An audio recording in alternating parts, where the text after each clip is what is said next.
And on this Thursday, October 16th, 2025 edition of Newsmakers, U.S. House Speaker Mike Johnson says Republicans roundly condemn a group chat belonging to members of the Young Republicans with alleged racist, anti-Semitic, and homophobic comments. Politico first reported on the chat, which included GOP operatives and one Vermont state senator. When asked if he is worried about any extremist or pro-Hitler sentiments among the party's Young Republicans, Johnson said no and added, "Obviously, that is not the principles of the Republican Party. We stand for the founding principles of America."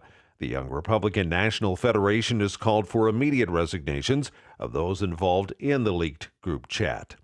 The White House says President Trump freed Palestine. Press Secretary Caroline Leavitt made the comment while reacting to a clip of Zohran Mamdani, the Democratic Socialist candidate for New York City mayor.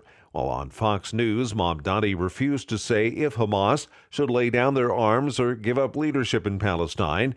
Leavitt asked, "Where are all the Free Palestine protesters after Trump's peace plan?" She added they are very much quiet after Trump literally freed Palestine. California gubernatorial candidate Betty Yee says she supports transgender athletes participating in women's sports.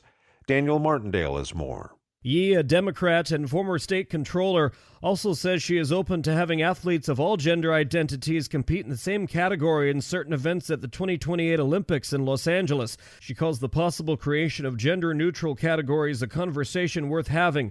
She does not have the same stance on the issue as Governor Gavin Newsom, who has called trans athletes' inclusion in women's sports deeply unfair. I'm Daniel Martindale. The last four suspects who vandalized the Veradale United Church of Christ in Spokane Valley, Washington, has been sentenced. In 2023, they stole pride flags and sprayed the church's lawn with diesel. Bridget Shannon was originally charged with a felony hate crime, but prosecutors didn't have the evidence for a conviction. She pleaded guilty to gross misdemeanor harassment. She was sentenced to 1 year probation and 40 hours community service. The three other defendants are also convicted of harassment and sentenced to probation. The Vatican's Child Protection Board says the Catholic Church has a moral duty to help victims of clergy sexual abuse heal.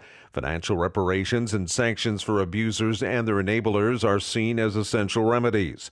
The Pontifical Commission for the Protection of Minors focused on reparations in its second annual report. It highlights the need for monetary settlements to provide victims with therapy and assistance.